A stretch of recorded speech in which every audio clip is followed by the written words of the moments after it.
Hello everyone. Welcome back to the UK Cop. We shine a spotlight on police misconduct and hold public officials accountable. If you're new here, don't forget to hit that subscribe button so you never miss our upcoming videos. Today's footage comes from Reggie Photo. Their channel link is down in the description. Make sure to check them out and show some support. Now let's dive in, because this one is definitely worth watching. I can't hear you. I can't hear you. Yes, I'm walking somewhere. Right, okay. But you just seen us. Just stop. No, I've got to be somewhere, my friend. Yeah, I know, but do you see where we're coming from? Because you've seen us, you've turned around and you've walked away. No, I've gone the wrong way. You've gone the wrong way? Right, okay. Where have you got to go? That's none of your business, my friend. I'm just talking to you, mate. Just talking to you. What's your name, mate? Sorry? What's your name? I can't hear you. What's your name? Why? I'm just wondering. I can't tell you. Right, no worries, mate. Have a nice day. All right. Have a nice day. Pardon? I just said I gone the wrong way, you know. Right, okay. Right, but do you Are understand why? you looking for somewhere what we can help you with? No, thank you. No. Do you see though why we've come round here? It's just because obviously when you've gone round the corner, you've seen us. And it's like you've walked in the hole. No, basically what it is, I went down that street and I realised I'm in the wrong road. Right. Okay. Yes. What road is it you're looking for? I can't tell you. Why? It's private. Right. Listen, mate. So because of obviously your demeanour and the Yeah. way that you've turned round the corner, it's almost like you're trying to avoid us. No, definitely not. I'm not running. I know. But Yes. from me, it looks like you're trying to avoid us. All right. Really? It did do, yeah. No, definitely not. So look, that's my grounds. So under Section 23 of the Misuse of Drugs Act, I'm going to detain you for the purpose of search. Alright. It's a high drug use area. Obviously, you've seen us. You look like you're actively trying to avoid us. And obviously... The clip opens with what seems like an ordinary stop, but tension appears immediately. The man explains he simply went the wrong way, yet officers quickly question his movements. They ask where he's heading and request his name, which he refuses to provide, exercising his right to remain private. Even though his response is calm, the police interpret it differently. They suggest his turnaround was suspicious, planting the seed that this encounter will escalate. What looks like a simple navigation mistake is now framed as potential avoidance. Already, both sides are locked in two very different perspectives of the same moment. The man sees a harmless mistake. The officers see intent. This clash sets the tone for everything that follows. Sorry, I misheard that. You're going to what, sorry? Alright. So my name's PC Cliff. Yeah. Alright, I'm based at Blackpool Police Station. Yeah. So my grounds for this search under Section... Oh, you're going to search me? Yeah, under Section Really? 23, yeah. Under Section Really? 23. Just hear me out. I'm going to explain to you Just why. hear me out, because I'm going to explain to you, alright? Yeah. So my grounds are, when we walk round that corner, Yeah. you've seen us, and then you've turned around and you've walked back in a whole complete opposite direction. Okay, which yes. is a bit suspicious. Yes. It's a high drug use area. All right. So that's the reason. No worries, I have to film this then, my friend. No, not a problem. Not a problem. You can film me all you want. So basically, you're pulling me up for you're searching me for misuse of drugs. So act. Section 23 Misuse of Drugs Act search. Yeah. Yes. So the reason why, as I've said, is obviously because I've already told you this 3 times now. Yes. You've seen us. You've turned Yes. around. You've gone the whole opposite way. I've Yes. tried to interact with you, and you've carried on walking. I couldn't hear you. I said I can't hear Yeah, you. I know. But when we've come closest, when my colleagues asked you, you said you've turned around the wrong street. We've asked you what street it is, and you said Yes. you can't remember. So obviously that gives me grounds to believe that you might be carrying controlled substances on you. Oh, That's fair. Yeah, but drugs though? You're going around the drugs route. Yeah, I am, because it's a high drug use area. So Okay. you just The way because that you I've gone down the wrong towards- street, you're saying that I might be carrying No, drugs? no, not just that. It's the whole demeanour. All right. What? So I gives me look chill, grounds. right? That gives me grounds to search you. Can you just put your phone down, take your hands out your pocket, mate? You're not in any trouble, all right? No, So- but I don't, because so basically the grounds are just because I turn down the street, turn around, you're searching me for drugs. And your demeanour with What's us the demeanour, as well. though? And your demeanour, it's like you don't want to speak to us. Things escalate quickly when officers bring up Section 23 of the Misuse of Drugs Act. They announce he's detained for a search, claiming the area has high drug use and his behavior fits their suspicion profile. The man is visibly frustrated, asking how walking down the wrong street can equal drug activity. His refusal to give a destination or personal details only adds to their doubts. The officers insist they are acting lawfully, but he keeps challenging the reasoning. This is no longer about directions. It's about rights versus suspicion. The power imbalance is clear, as a man realizes his freedom has been restricted based only on perception. The clip highlights how quickly an ordinary encounter can flip into detention when police discretion comes into play. I don't have to, all right? No, you don't have to at all. But you're actively trying to avoid us. You've seen. No, I didn't. Because I told you why I turn around. I've gone down the wrong street, right? I know, but then when it's a dead end, right? Is that a dead end? Listen, listen. Mate, don't give it that. You're not right. Let's go back to basics. What's your call number? 5379. And where are you based? I've done Go Wiser with. Where are you based? So my name is PC 5379 Cliff. I'm Yeah. based at Blackpool Police Station. Yes. All right. I've given my grounds to search 3 times now. And you've said just because I went down the street and turned around when I seen you, that's grounds for a drug search. Not just that. We're going in circles now. We're not going in circles. I want to establish these grounds. I'm going to search. Oh, you can search. Have you got anything on you? Nothing, honestly. Nothing. I can tell you, I've fine. no sharps, no nothing. It's fine. Yeah. Don't worry. So as I say, you're entitled to a copy of the search record now or within the next 3 months from the station. All right. Can you give me a copy of search today? Sorry? Can you give me a copy of search today? By all means, I think I've got a printer in my car. Have you? So, yeah. Or you can go to the station, it'll be ready for you. I don't do drugs, my friend. I know, that's fine, mate. These grounds seem funny just for turning down the street and then realising Just because it's quite a high profile area here for drug using and I don't take drugs, I'm not honest. saying you are, but we're just saying because I don't of accept. it, I don't. I'm you going let to put me these on the finish floor what so I'm that I saying. don't... Sorry, I'll put them back. Yeah, but I don't expect to be turned over just because the area is that way. No, I know, but because it's a high crime drug area and they do quite a lot of drug dealing in this area. Yeah. We've seen you, you've seen us, you've actively turned away from us. We've tried to stop you 3 times and you carried on walking. And No, I said I can't hear you. Which is fair enough, but we shouted you several times. If you've not got anything on you, that's absolutely fine. Hey, the officer repeats his ground for the 3rd time, pointing to demeanor, direction change, and refusal to answer questions. The man pushes back harder, stating that he doesn't have to talk and silence shouldn't be treated as guilt. His voice shows irritation, but he keeps control, pointing out that suspicion is weak without evidence. The officer, however, frames it as a matter of safety, saying high crime areas require proactive action. This back and forth captures a classic standoff, the law's flexibility on reasonable suspicion versus a citizen's insistence on civil liberties. Both keep circling around the same point, with neither side conceding. The audience is left wondering, is suspicion enough, or does it cross into profiling? I'll say you're not in any trouble. No, but this search is going against my... Like, you just touched my buttock, right? I'm searching you. Yeah, but I don't want you to touch my buttock. Right, have you got anything in your back pockets? Nothing whatsoever. Right. I'd have emptied my pockets for you. That's fine. Right, that search is negative. Yeah. Right, so you're now free to go. Yeah. So as I say, I can get a printer from my car if you want, and I'll give you a copy now. Yeah, where's your car, my friend? With parts. Is it back up there? It's over that way, yeah. Is it? Yeah. I'd like the search record, please. That's fine. Because, is there anything you put on the floor out of my pockets? No, I've put all your change back in there, the just so money. I didn't get So basically, my friend, yeah, I walked down the street, I realised I'm walking into a dead end, yeah, and I've backtracked on myself, and I wanted to walk away back out of this estate. It was twice. So I've already said my grounds already, but it was twice. So you've seen us the first time, I've said hi, and you've turned around. We've then seen you again coming around the corner. You've met eye contact with me, and then you've actively turned back round and started walking another way. All right. So was I detained for that search? Sorry, then I told you that you were detained for the purpose of search. So when's the detainment over? Look, I've already told you that you're not no longer I'm no detained. longer detained. No. Okay, so right. Okay, I do like a copy of the search, my friend. Yeah. Not a problem. Because I don't That's think the fine. grounds was right then what you just did. That's fair enough. That's fair. I've told you my grounds. Yeah, Search for hey, friendly- mate, you're very polite and all the rest of it. No, it's fine. And you've not put me in handcuffs. You've been you fine. know. Look, listen, you've been fine with me. I'm not all a the time. dangerous person or anything like that. But basically, it was just I've gone down the wrong street. I'm looking out for somebody's car. I've realised I've gone down the wrong street. The physical search begins, adding a new layer of discomfort.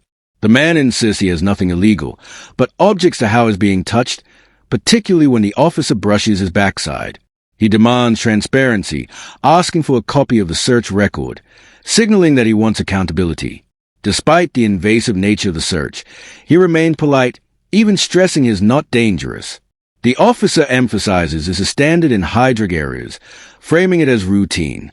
The contrast is striking. One side feels violated, the other insists it's procedure. This section raises an important question. Does labeling an area high risk justify treating everyone within it as a suspect? And that was it, my friend. You know. No, that's fine. But obviously, from us, obviously we're on foot patrol.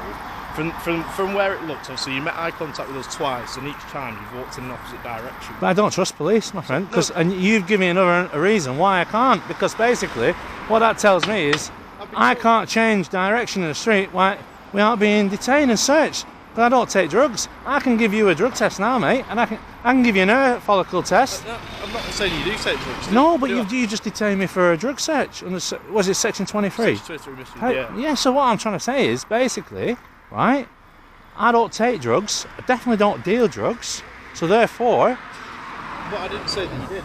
No, but you must have had suspicion that you thought that I must have dabbled in two of them scenarios there to search me. I believe you could have had drugs on you, yes. But there was no grounds for that, my friend. I've already told you. There was no grounds? What, just for changing direction? That's not grounds, my friend. So, no, just hear me out. So, obviously on the search record, it'll say everything, so everything I've already explained to you Yeah. will be on there. Alright, so, because I keep repeating it, like the grounds. Yeah, but you don't feel that you have to keep repeating it. I don't want you to keep repeating yourself, but what I'm trying to say is this. If the grounds ain't met from the very beginning... They were. They wasn't. Not for Misuse of Drugs Act. You could have stopped me and said, "Hey, it looks like you're evading my thingy." I stopped when you come and I said, so therefore, where's the drugs coming to that? There's no drugs in that, my friend. Right, okay. Look, you clearly don't agree with me. That's fine. Well, you've no evidence. It's on suspicion. So if I suspect you of being like, let's just say, you go out at night, bike seats, right? Now the real debate begins. The man argues there were no genuine grounds for the search, only a change of direction, which is perfectly legal. He questions how this alone can link to drug suspicion, pressing for logic. The officer defends himself by pointing to cumulative behavior, silence, avoidance, and location. But the man won't let go, demanding specifics that connect to drugs. He repeatedly says, "That's not grounds, my friend," exposing the shaky foundation. This section is the heart of the clip, showing how vague suspicion can be stretched to justify searches. It's a sharp clash between personal liberty and discretionary policing. Viewers can sense the man's determination to hold ground against what he sees as overreach. What proof have I got of that? Just because... I don't know what you're getting at. It's two totally different... Because it's bizarre, isn't it? You get what I'm saying? Are you willing to give me a name for the search record or not? No, because I like to keep my anonymity, you know. No, it's fine, mate. It's totally Quite bizarre, really, because basically, I'm coming to look out for a lift. Pardon? I've got a lift in that street. I'm not stopping you from getting a lift. No, but I need my search record before I can go. That's fine. Like I say, you can either have it now. Can I ask you a question anyway? Yeah, by all means. What does the word discreet means? What do you mean? Discreet. I don't understand what you're getting at. Discreet.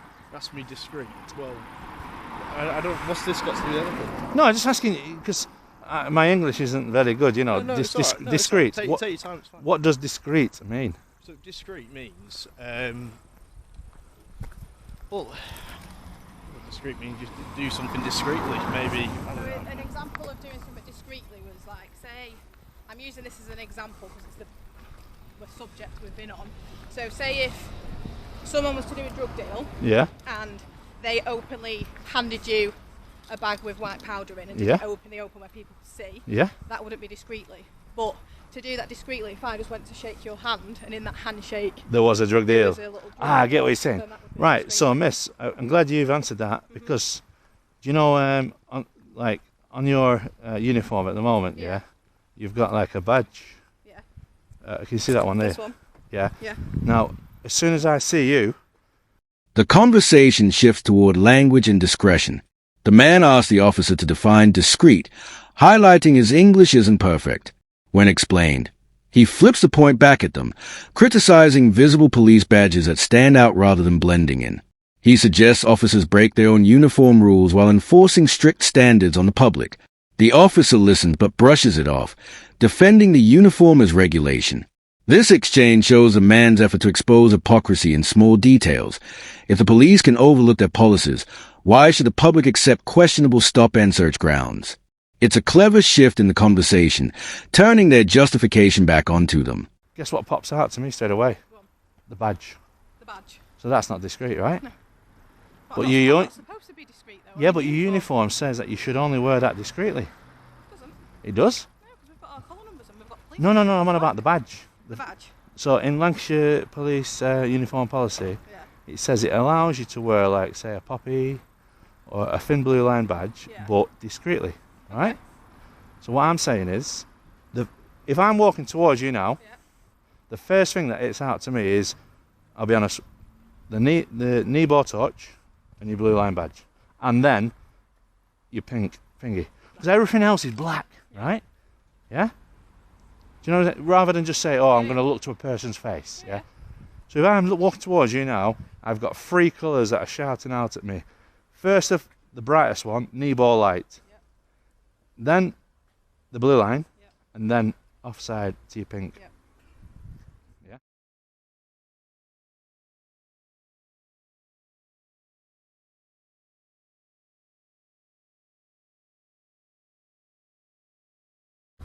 And that's the reason why I asked you, because basically your policy says that it should be discreet.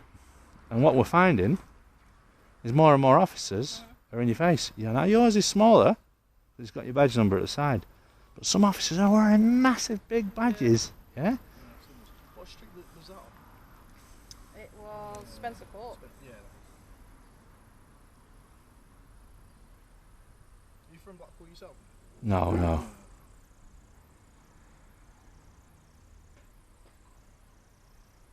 Have you had a good day today? It's not been as good as normal. I mean, It's been warm though, hasn't it? Last few days. Yeah, it's been very warm, you know. Yeah, just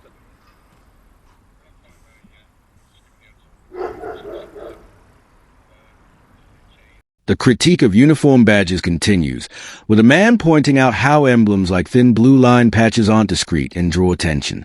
He argues the police are supposed to wear them subtly, yet many make them overly visible. To him, this is symbolic of a bigger issue. Rules are applied harshly to the public but loosely to officers. The officer tries to keep it professional, but the man's point lands. What starts as a debate about badges really reflect accountability. It's about double standards, trust, and perception. This section underscores how even small details in presentation can fuel wider mistrust. That dog's always barking here. Is it allowed that to have a dog in the yard or not? It's a guard dog.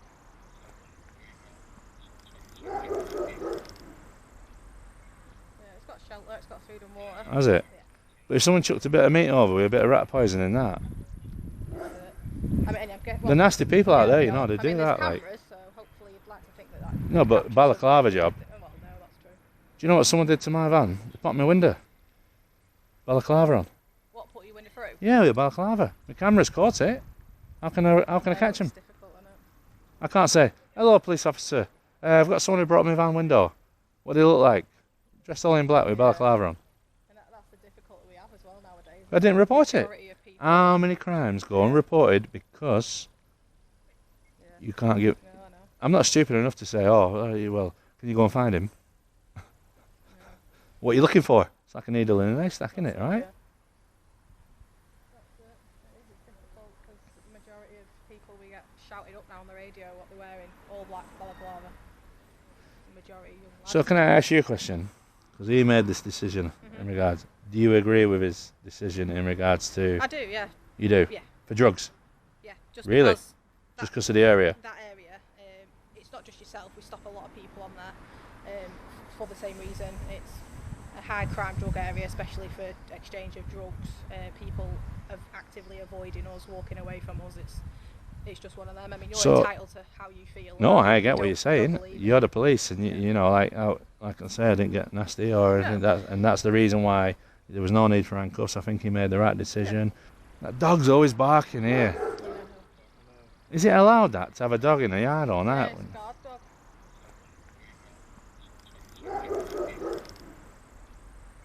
Yeah, it's got shelter, it's got food and water. Has it? Yeah. But if someone chucked a bit of meat over with a bit of rat poison in that, That's it. I mean, the nasty people out there, you know, they I do mean, that. there's Like, cameras, so hopefully you'd like to think that. no, but balaclava job. Well, no, that's true. you know what someone did to my van? They popped my window. Balaclava on. What, put your window through? Yeah, with a balaclava. My camera's caught it. How can I catch him? Difficult, isn't it? I can't say, hello, police officer. I've got someone who brought my van window. What do they look like? Dressed all in black with balaclava on. And that's the difficulty we have as well nowadays. I didn't report it. Majority of people- How many crimes go unreported because you can't give... No, I know. I'm not stupid enough to say, well, can you go and find him? What are you looking for? It's like a needle in a haystack, isn't it, right? Yeah. That's it. It is difficult because the majority of people we get shouted up now on the radio what they're wearing, all black balaclava. The majority of young lads. So can I ask you a question? Because he made this decision in regards... Do you agree with his decision in regards to... I do, yeah. You do? Yeah. For drugs? Yeah. Just Really? because Just because of the area? that area, it's not just yourself. We stop a lot of people on there for the same reason. It's a high crime drug area, especially for exchange of drugs. People are actively avoiding us, walking away from us. It's just one of them. I mean, you're So- entitled to how you feel. No, I You get what don't- you're saying. don't believe You're me. the police, and you know, like I say, I didn't get nasty or anything. And that's the reason why there was no need for handcuffs. I think he made the right decision. Tone softens here as the conversation shifts toward community and crime. The man explains that many people in the area work hard and don't want drugs around them either. He argues that blanket suspicion harms trust because not everyone deserves to be treated as a criminal. Officers respond that they are targeting areas with high crime rates, not individuals. The man acknowledges the bigger picture but insists encounters like this only damage relationships further. Both sides show a glimpse of understanding, yet remain divided on how far police power should go. This moment is less confrontational and more reflective, letting viewers see both sides of the argument. There was no need for handcuffs. This thing was calm. We've been sound with you, haven't we? You have, mate. Mate, honestly, I can't fault you policing in regards to you know, your persona and the way you've been with me. But all I would say is, like, we're not all the same, mate. You know, like, end of the day, like, you know, like, think about how many working people are on that estate, yeah, who don't want that bullshit that they're living around, right? No, and I get that completely. So- But they also probably want us actively trying to find drug dealers. They do. People that are using And drugs as well. and it's to what extent. So let's say if you'd open my pockets and I had, like, say, an 8-inch pink dildo in my pocket, I'd be embarrassed by that. Now, do you know what I'm saying? Like, because no one knows what I'm up to in my spare time, right? That's it, yeah. You know what I mean? But imagine getting pulled up and you've got a pink dildo in your pocket and you've got nothing to do with drugs, right? Yeah, no, I get that completely. You get what I'm saying? You know for a fact back at the station or back in Cardiff, you're having a good old giggle going, no way, can you believe what we pulled out of his pocket? I don't ask you to comment on that, but it's true. Yeah. I'd giggle the same thing. But people have got different fantasies and different pleasures and stuff. But I know for a fact if I were a copper and I'd pulled up a random guy and he's got, like, let's just say a bit of lube, Durex and a sex toy in his pocket, I'd be like going, well, he's having a good time tonight. Yeah. But it'd be a laugh at his expense then, wouldn't it? You know what I mean?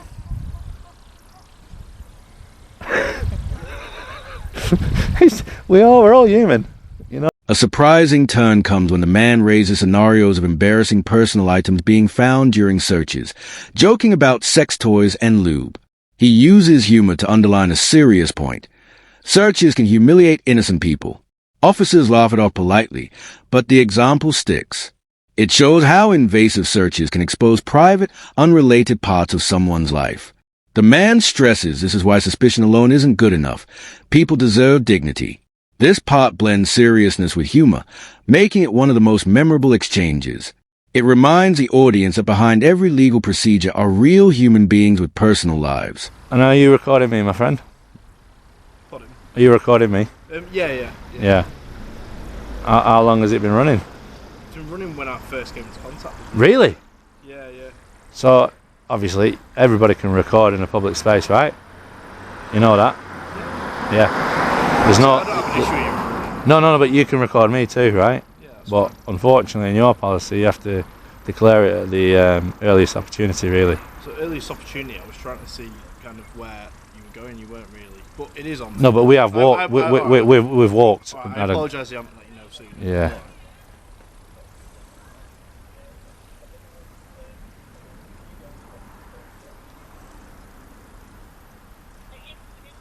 Alright, give me a minute. I'm just writing it all up and then I'll print it off for you. Yeah. Unfortunately, Cliff, I have to put this to my solicitor because I don't see the grounds like you do, and therefore I might have to make a civil claim against us. You know, I don't mean that in a disrespectful way. It's just this time I can't get back. You know. No, don't worry. Yeah.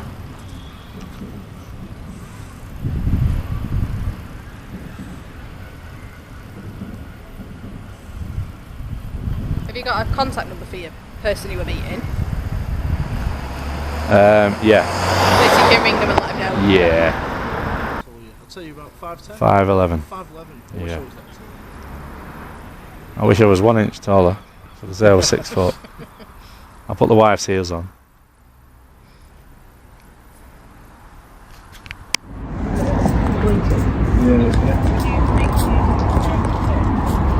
Sorry, I've not used this machine before, so it's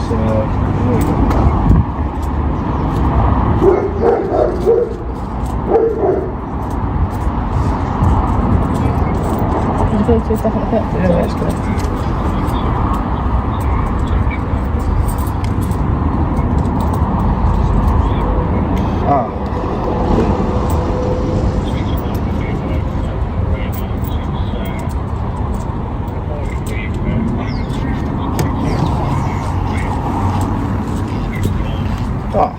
There we go, working. You got any plans tonight? Yeah, I'm gonna sink a few beers tonight. Sink a few beers. Yeah, I've had a good. Feels like a Friday. I've had a good result in court today, so. Have you? Nice. Yeah. It does feel like a Friday though, I feel like. Well, not me, but somebody else has some celebrating on their behalf, you know. Oh, good. Yeah. That's fair, mate.